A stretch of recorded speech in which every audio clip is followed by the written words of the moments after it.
Então vamos lá? Bom, vocês só falam de uma coisa, né? Raul, que crise é essa que tá chegando? É o fim do dólar e que sei lá o quê? E que o Robert Kiyosaki, que é o autor do livro Pai Rico, Pai Pobre, tá falando que o mercado financeiro vai acabar. Eu decidi trazer para vocês aqui então meus 2 dedinhos sobre esse assunto, talvez um pouco mais que isso. Pode ser um vídeo meio longo, vocês estão percebendo aí o meu esforço em diminuir o tamanho dos vídeos, mas é que esse realmente é um tema mais complicado. Então o que eu quero pedir para você, antes de mais nada, cara, taca o dedo aqui, ó, no like, Sardinha Raiz já vem na confiança e vambora pro vídeo, porque esse vídeo tá nervoso.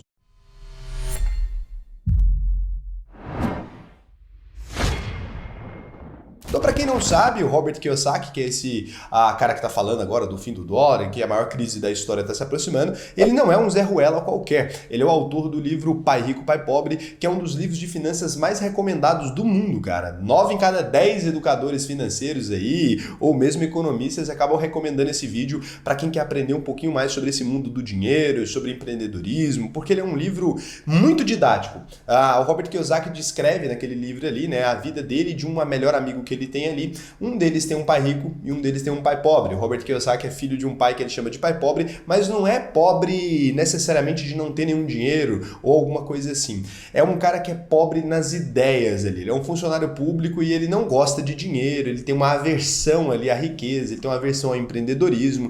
E o amigo dele, né, esse amigo tem um pai rico, um pai empreendedor. E o Robert Kiyosaki se influencia muito mais por esse pai rico ali, ele acaba mostrando como os ricos criam seus filhos e como os pobres criam seus filhos. Enquanto você está lendo, você se imerge naquela situação ali e acaba que você ganha um pai rico, né? Você também começa a aprender com aquele cara ali, que é o pai desse menino, que é dono já de uma fortuna, um empreendedor e tal. Cara, é um livro maravilhoso, sério mesmo, eu recomendo para vocês. Então, o Robert Kiyosaki é esse cara que tem esse livro, que recomendo que vocês leiam, e ele começou a falar sobre uma possível crise. Só que ele não é um Zé Ruela qualquer nesse assunto também. Em 2008, o Robert Kiyosaki foi um dos caras que preveu o subprime ali com certa assertividade. Ele foi um cara que ele acertou muito bem o que ia acontecer ali. Ele é uma das maiores mentes por trás desse tipo de previsão aí também, e acaba que ele fez essa previsão muito acertada. E quais são os motivos, né? Por que ele acha que essa crise pode acontecer e por que ele acha que o dólar pode, enfim, acabar? E quais seriam os impactos disso na nossa economia, né? A verdade é que esse é um truque muito velho. Quando o governo quer estimular ali o consumo,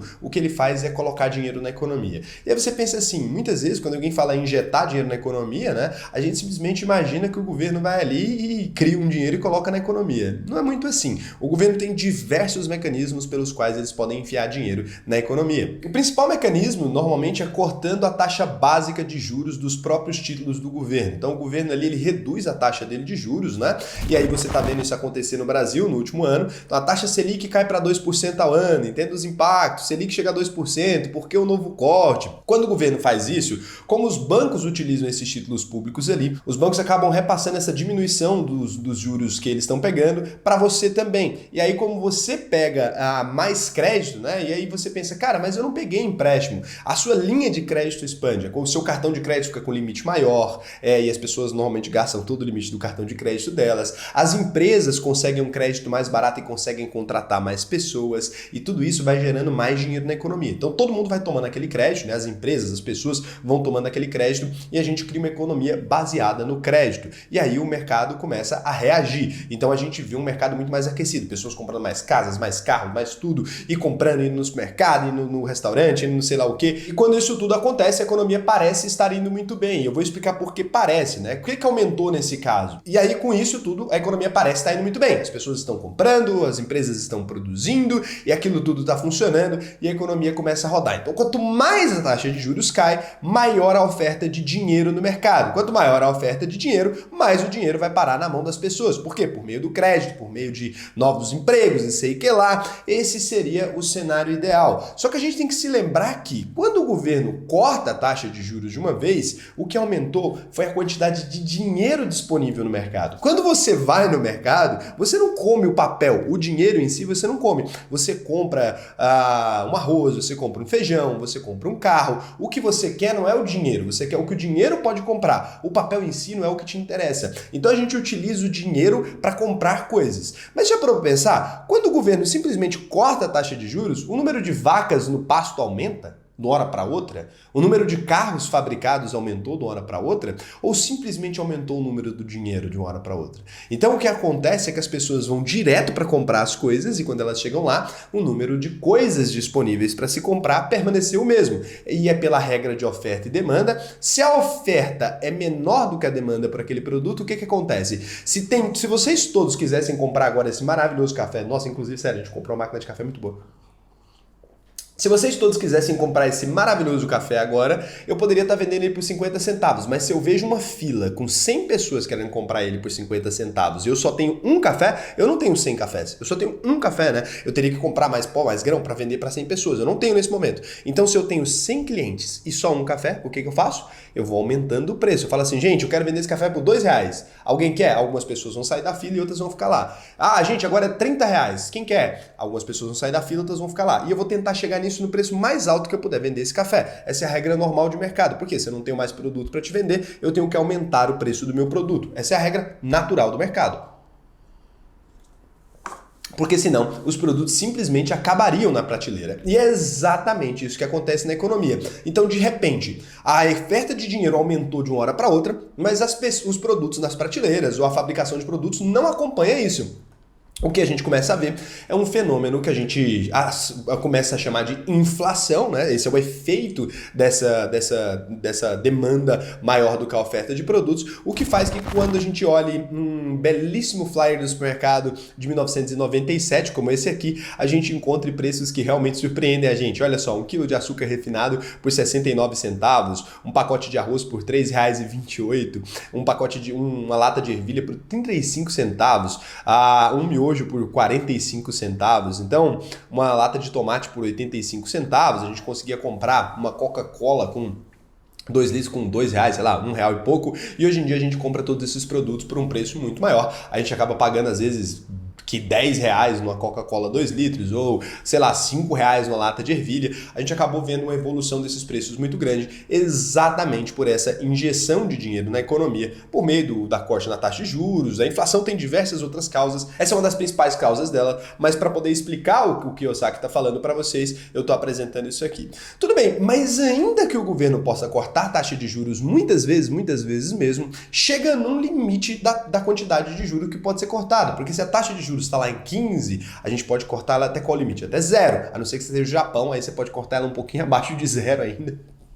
Mas se você for um país normal, você pode cortar a taxa de juros até 0. E aí, com isso, a gente chega, então, no limite do quanto dinheiro pode ser injetado na economia por meio da redução da taxa de juros. E aí, no domingo, dia 15 de março de 2020, o Fed, né, que é o equivalente ao Banco Central americano, comunicou o corte de 1 ponto percentual, o que significa que a taxa de juros americana agora está entre 0 e 0,25%. Não foi a primeira vez que isso aconteceu. Então os Estados Unidos injetou dinheiro na economia até o limite, correto? E a partir daí, o que a gente faz? Vamos supor o seguinte, você é um político ali e você depende da sua popularidade. Você chegou no limite do quanto dinheiro você pode colocar na economia, então sua popularidade vai começar a decair. Por quê? Porque os preços dos produtos estão ali estáveis e o dinheiro não está existindo na economia, as pessoas estão passando por uma crise no meio da pandemia. O que você faz agora, né? Você está ali no meio da pandemia e agora chegou no limite do dinheiro que você pode colocar no bolso do seu cidadão. A taxa de juros chegou no limite. Você vai aceitar? É claro que não. E não só na pandemia, eles fariam isso de qualquer forma, sempre fizeram.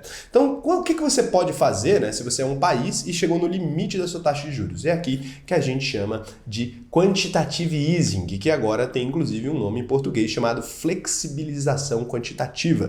É um nome chique para impressão desenfreada de dinheiro. O Banco Central começa então a comprar títulos públicos com moeda que ele cria, do nada mesmo, tirada do né? Ele começa a comprar títulos públicos ali para os bancos terem dinheiro, para os bancos conseguirem emprestar mais dinheiro ainda. Então ele vai além do limite do taxa zero de juros, colocando muito dinheiro na economia. Relaxa que você vai entender o que vai acontecer com isso já. E é por isso que o Henry Ford, ele tem uma frase famosíssima sobre isso, que ele dizia: é bom que as pessoas da nação não entendam o nosso sistema bancário e monetário, porque se souberem, acredito que a revolução aconteceria amanhã mesmo. E é exatamente isso que vocês vão sentir vontade de fazer quando chegar aqui. E qual que é o é o efeito dessa loucura, né, de injetar muito dinheiro na economia? A verdade é que essa é uma novela muito antiga, tá? Muito antiga. A gente já assistiu esse filme, no mínimo na história, umas 50 vezes. Eu vou te mostrar agora, a gente vai começar com algumas histórias mais recentes desse filme e depois vou pôr as histórias mais antigas desse filme. Então, isso aqui é a quantidade de dinheiro que você precisava para comprar 1 quilo de carne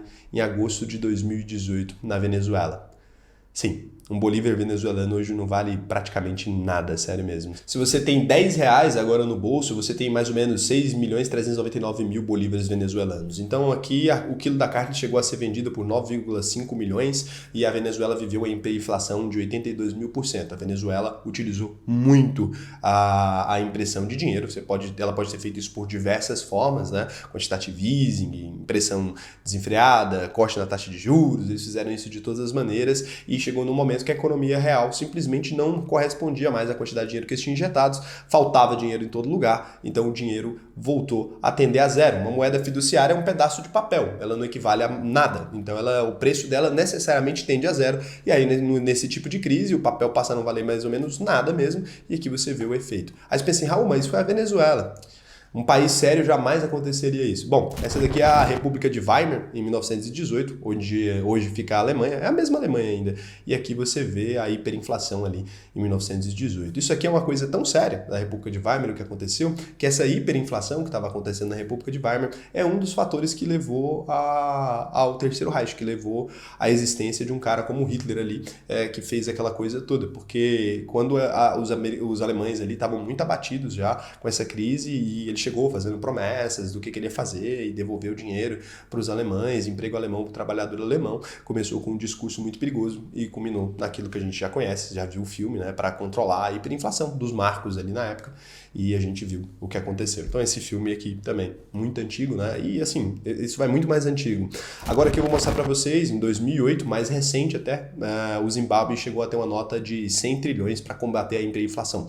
A hiperinflação lá chegou a 231 milhões por cento no ano em 2008, cara. Então uma nota de 10 trilhões de dólares lá no Zimbábue. É muito triste mesmo. E tem um país também que já flertou muito com essa brincadeira nos anos 80. Se você é um pouquinho mais velho, você já sabe, spoiler, né? Ele chama Brasil. Então aqui você vê no Brasil uma simples garrafa de Coca-Cola sendo vendida por R$18.800, R$19.800. Então isso foi uma coisa que aconteceu também com o nosso país, ali principalmente no período do Sarney. E aí você pode pensar, cara, mas por que? Se os preços sobem, né? Chega num ponto que as pessoas não conseguem mais comprar as coisas, você pode propor uma ideia maravilhosa. O que você acha da gente tabelar os preços, então, Raul? Porque, sabe, seria muito simples. A gente simplesmente tabela o preço que os comerciantes podem vender no supermercado para eles deixarem de ser filhos da puta e pararem de aumentar o preço do cafezinho igual você fez. Foi o que tentou o Sarney. O Sarney criou o tabelamento de preços no Brasil e aí você era o fiscal do Sarney, né? O que aconteceu foi que os produtos simplesmente sumiram da prateleira de repente. Aí ele queria saber por que a indústria não estava fabricando. Daí ele chegava na indústria, a indústria falava, olha, eu vou lá tentar comprar um gado do fazendeiro, ele não quer me vender, porque tá tabelado o preço, então ele não quer me vender. Ele falou, tudo bem, a gente pode ir lá e confiscar o gado desse fazendeiro. E de repente o que aconteceu foi que todos os fazendeiros começaram a quebrar, porque eles confiscaram e pagavam o preço que eles achavam que valia, só que aí esse fazendeiro não conseguia comprar de outros lugares, não conseguia manter aquilo funcionando. Então simplesmente era impossível fazer esse tabelamento de preço, esse controle de preço. Quebrou o Brasil, literalmente. A gente viveu cenários de hiperinflação gigantescos e a gente só conseguiu resolver isso em 1995, quando a gente criou o Plano Real, 1994, quando a gente criou o Plano Real, né? Primeiro o Plano Real, ele foi baseado em definir a unidade real de valor, era a ORV. Então ele definiu ali a unidade real de valor lá nos preços das prateleiras. A gente tabelou R$1 e $1 para a gente tentar novamente encontrar ali qual que seria a economia brasileira de verdade. Passou por crise, tivemos um confisco do Collor, milhões de coisas para tentar resolver isso. O que resolveu foi parar a impressão desenfreada de dinheiro, parar de tentar fazer esse tipo de mecanismo e organizar de novo. Então, imprimir dinheiro é uma novela muito antiga que cria o caos. Então, esse filme não é um filme da história recente. Se você for lá no Império Romano, se você investigar as causas ali do fim do Império Romano, foi algo muito semelhante também. Tinha um imperador lá que estava pegando parte das moedas e começou a alterar, né, a quantidade ali de valor que elas valiam, derretia o metal, arrancava um pedacinho da moeda, cunhava de novo e alterava o valor, acrescentava um zero na moeda. Isso já foi tentado na China, isso já foi tentado em tudo quanto é lugar do mundo e sempre desencadeia na mesmíssima coisa. Esse filme é muito velho, a gente desenvolveu centenas de meios para controlar isso, só que vez ou outra um país começa a flertar com isso. E agora quem está flertando com essa brincadeira é o país onde 70% das moedas do mundo inteiro são baseadas na moeda deles. Exato, os Estados Unidos. Então o dólar foi criado ali em 1785. 1785 é uma moeda muito antiga, das moedas mais antigas do mundo, e os Estados Unidos é um país muito respeitado por isso. Até 1971 ali, todo dólar americano tinha uma quantidade de valor em ouro depositada no Banco Central. Isso é o chamado lastro. Lastro é quando uma coisa está garantindo o valor de outra. Por exemplo, eu vou te dar um vale-café. E aí esse vale-café seu, ele tem que ter um lastro, tem que ter a quantidade de grãos aqui que eu possa fazer esse café. A quantidade de grão é a quantidade de água para eu poder te dar esse café. Eu não posso emitir mais vales cafés do que eu tenho de grão e de água, porque senão, quando você vier buscar o seu vale café, eu não vou ter café para te oferecer. Então, até 1971, o lastro do dólar era o ouro. Então, você pegava uma nota de dólar e ali dentro estava escrito Gold Certified, tá? Então, estava escrito ali que tinha uma quantidade de ouro equivalente àquilo no Banco Central americano. Em 1971, boa parte dos países já mantinham as suas reservas em dólar ali. O dólar já era a moeda do mundo, já era utilizada para comercializar e etc. internacionalmente, né? Por quê? Porque quando eu vou trocar com você, por exemplo, vamos supor que você é um chinês, você tem yuan, eu tenho real, a gente tem que usar alguma moeda que seja confiável para a gente poder fazer essa transação e que a gente sabe que ela vai estar garantida. Não pode ser nem o real nem o yuan, porque eu não quero ter yuan, sabe, uma moeda chinesa lá, ou eu não quero ter, sei lá, uma moeda fraca de qualquer outro país, né? Eu não quero ter do dólar do Zimbábue lá que pode inflacionar. Então a gente precisa ter alguma moeda de um país que a gente confie e que a gente saiba que isso sempre está garantido. Então os países começaram a usar o dólar ali nessas transações, muito por conta da vitória dos Estados Unidos na Segunda Guerra Mundial, o rolê todo. E como ele era essa reserva ali, em algum momento os países começaram a falar assim, caramba, cara, será que tem esse tanto de dólar mesmo que os Estados Unidos estão falando na economia deles? Não é possível, então o país está crescendo muito. Esses números não estão batendo. E aí os países começaram a sacar a quantidade deles em ouro mesmo, porque já que você podia trocar por ouro, começaram a sacar. E aí o Nixon ali, ele percebeu que, bom, os Estados Unidos tinham feito merda e que não ia dar para todo mundo sacar. E aí ele acabou com o padrão ouro e falou, galera, o dólar agora é baseado na economia americana, a gente é a maior economia do mundo e pronto. Então, desde então, os Estados Unidos podem simplesmente criar a quantidade de dinheiro que eles quiserem. Então, eles não estão baseados em absolutamente nada. E é por isso que se boa parte das pessoas entendessem o poder do dinheiro, a gente ia ficar meio que ferrado, porque dinheiro é cuspe do governo, ele vale porque a gente acredita nele, é uma abstração, a capacidade do ser humano de abstrair.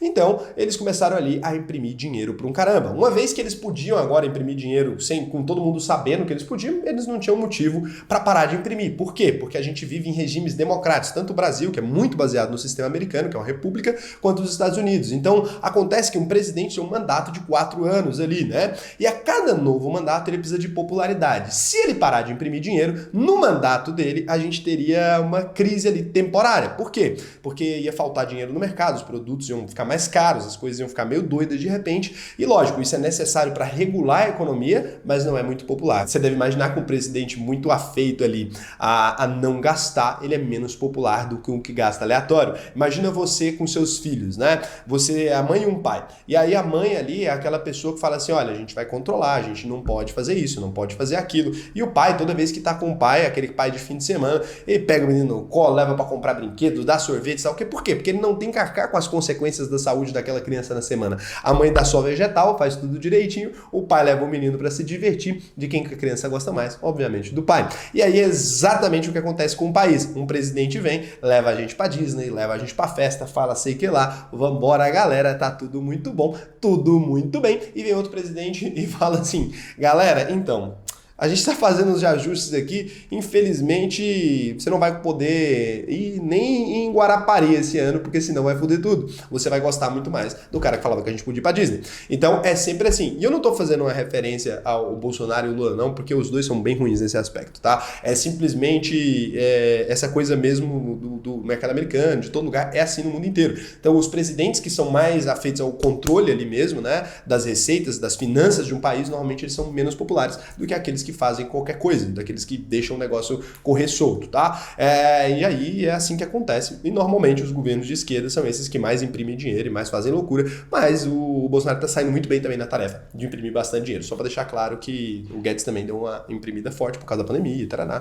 Mas é isso. Então, o que acontece é que com isso, com essa coisa da popularidade não poder ir, todo mundo joga o problema pro próximo. E assim, a gente vê que na existência do dólar, e agora a coisa vai ficar muito feia, de 1903 1913 até hoje, né? Se a gente pegar ali 1913 até 2018, o dólar perdeu 95% do seu poder de compra. 95%. Então aqui a gente pega e vê, ó, cada quantitative easing, o que eles foram fazendo ali para poder resolver esse problema, e aqui você vai vendo que o dólar foi perdendo poder de compra cada vez mais. E além disso, né, além dessa perda do poder de compra do próprio dólar, o que a gente viu em todos os países que utilizam o dólar como reserva é uma diminuição cada vez mais forte no poder de compra do dinheiro, já que a gente está usando o dólar ali, isso impacta no mundo inteiro, né? E se você for lembrar de quando você ia no supermercado, por exemplo, você vai perceber dois fenômenos. Os preços aumentaram muito em relação a quando você era criança e nossa vida é curta relativamente. A maioria de vocês aí são jovens, relativamente 30 anos, alguma coisa assim. E você vai lembrar de um outro fenômeno também muito interessante e mais recente. Como o preço das coisas estava aumentando muito rápido, a indústria ela tinha medo de ser visto como malvadona. Por quê? Porque, cara, eu estava vendendo uma barra de chocolate ontem a R$10, agora eu preciso aumentar essa barra para R$11, não faz nem meses. Eles começaram a diminuir a quantidade dos produtos. Então eu não sei se vocês se lembram, mas uma barra de chocolate antes ela tinha 4 cantos assim e um monte assim, e ela era mais ou menos desse tamanho. Aí de repente eles tiraram um canto dela e deixaram ela com 3 fileirinhas e diminuíram o tamanho do quadradinho. Um quadrado de chocolate era assim, aí depois ele ficou assim, aí depois ele arredondou os cantos para arrancar um pouco do produto das bordas, e eles foram fazendo isso, e hoje em dia você compra uma barra e você conseguiria comer uma barra de chocolate inteira. Antes era impossível, dava para comer umas 3 pessoas, porque era muito grande. Então eles foram diminuindo o tamanho dos produtos, vai diminuindo a quantidade de ml e mantém o preço, que é a mesma coisa que arrancar um pedaço da moeda ou que aumentar o valor, só que é uma maneira que você não sente tanto. Eu não sei se vocês repararam isso, mas as embalagens estão cada vez menores para evitar que isso aconteça. Agora é o seguinte, quanto vale uma moeda fiduciária, uma moeda de papel, né, impressa por um governo? É um pedaço de papel. Quanto vale?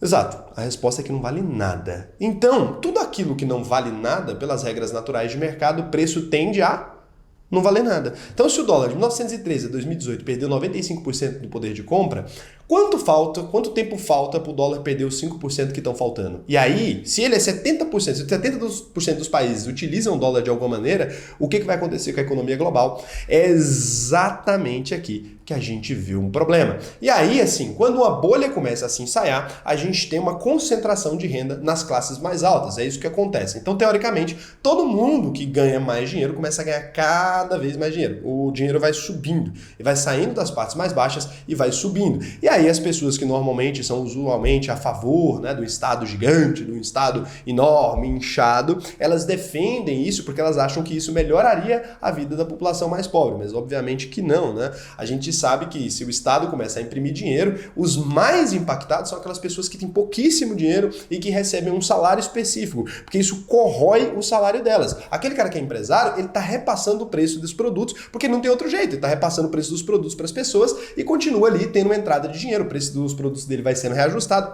As empresas estão ali na mão onde a inflação, ela pode controlar a inflação no próprio negócio. É óbvio, ela toma um prejuízo, ela perde poder de compra, o cara que tem um patrimônio financeiro ali vai ter um impacto, mas o maior impactado vai ser sempre quem está na última ponta, porque essa pessoa tem que consumir e ela recebe um salário contado. Então essa é a maneira que os governos utilizam para roubar dinheiro da população, de uma maneira que é desgastando o valor da moeda. E aí com isso a gente vai ver, então, seria natural ver os indicadores econômicos nas máximas nesse momento que isso acontece. Será que tá assim? Então vamos ver. De 2006 a 2021, a Bolsa Brasileira subiu 216,86%. E a Bolsa Americana? O S&P 500, então, se a gente pegar ali de 2002, mais ou menos, né, isso contando que no subprime ali em 2008 tem uma queda grande, você vai ver ali, eles subiram, então, de 2002 ali até 23 de junho de 2021, eles subiram 377%, né? Então estão num boom ali muito grande. Nesse momento, apesar de parecer que as coisas estão boas para a gente que é investidores, o que a gente vai vendo inicialmente numa crise é a renda se concentrando e as empresas, a bolsa de valores, etc., inchando. As pessoas normais estão ficando mais pobres,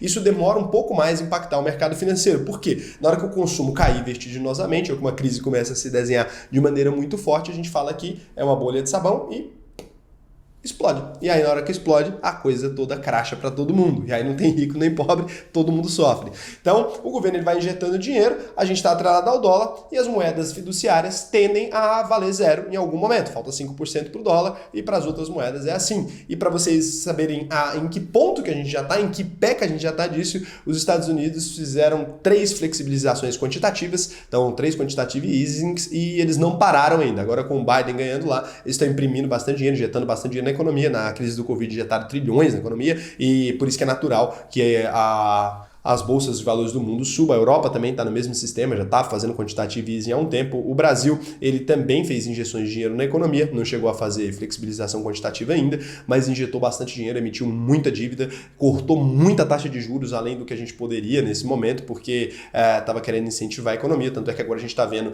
o Brasil elevar a taxa Selic de novo. O Brasil, teoricamente, acho que o Paulo Guedes sabe muito bem o que é isso aqui, ele entende, o cara deve ter uma estratégia para isso, eu espero. O Brasil começou a subir a taxa de juros agora, tentando diminuir o dano que a inflação poderia chegar no Brasil, acho que já prevendo o que eles fizeram. Então, como injetaram quase 10 anos de Bolsa Família em um ano, teve que fazer auxílio emergencial, eu não quero entrar no mérito se está certo ou se está errado. Estou mostrando por que o Kiyosaki acredita que a gente está numa crise. E aí, ele afirmou, então, palavras do Robert Kiyosaki, que a maior crise econômica da história está chegando, e por isso ele está comprando ouro, prata, além de estar esperando uma queda no preço do Bitcoin para comprar criptomoedas. Aí você vai perguntar assim, Raul, por que comprar criptomoedas e por que ouro e prata nesse momento de crise tão elevado? Acontece que o ouro e a prata, eles são escassos. O próprio governo compra ouro e prata também. Por quê? Porque governo nenhum do mundo pode criar ouro e prata novos. Então, aquilo é um minério, aquilo tem um valor, aquilo é uma coisa que tem valor para a humanidade desde sempre. Tem vídeo aqui só sobre ouro. Então, 4.200 anos antes de Cristo, na necrópole de Varna lá, você já tinha um esqueleto repleto de joias e tal.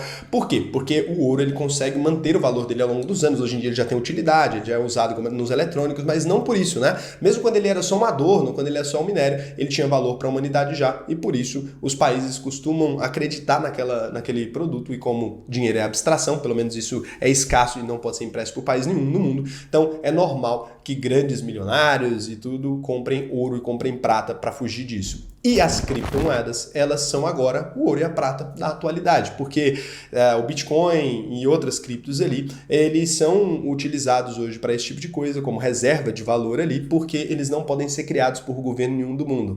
Então a tendência natural é que, se os países chegarem num momento de crise muito grande, pode ser sim que o Bitcoin seja adotado como algum tipo de padrão, ou Bitcoin ou alguma outra cripto, de alguma maneira, como um padrão para evitar que isso aconteça de novo na história. Se a moeda fiduciária colapsar no mundo, né, se isso realmente acontecer, é provável que alguma outra coisa seja adotada, pode ser a volta de um padrão ouro, alguma coisa para impedir que isso aconteça, né, que essa flexibilização quantitativa aconteça, porque quando uma crise dessa dá, é muito feia, e se isso acontecer nos Estados Unidos, a gente veria então, talvez aí, o fim do dólar, que é o que estão falando, porque o dólar está a 5% de, cara, não valer nada comparado ao poder de compra que ele tem perdido ao longo dos anos. Então, é basicamente isso, e aí o que eu vou fazer, né, o que eu tenho feito, o que eu tenho falado para vocês. Na verdade, eu fiz um vídeo muito similar a esse antes do Kiyosaki dar esse negócio aí. Aqui em cima eu vou deixar para vocês. Um mês atrás eu estava falando em crise já, porque realmente eu percebi que estava exagerado. Eu falei um pouco sobre flexibilização quantitativa, eu falei sobre isso tudo lá. Então esse vídeo aqui também pode ser muito complementar para você,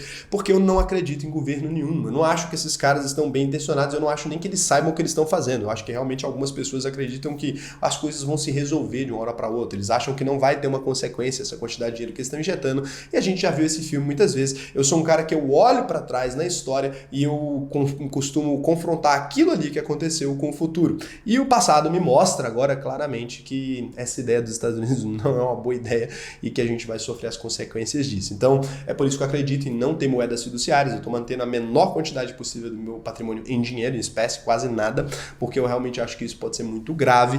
E se você ainda depende de um salário para viver, eu sei, não é culpa sua, você pode depender do salário para viver, eu começaria a pensar em empreender de alguma forma, porque as pessoas mais impactadas por isso são as pessoas que estão na última etapa ali, recebendo um salário fixo e tudo mais, porque é dessas pessoas que o governo costuma arrancar dinheiro quando esse tipo de coisa acontece.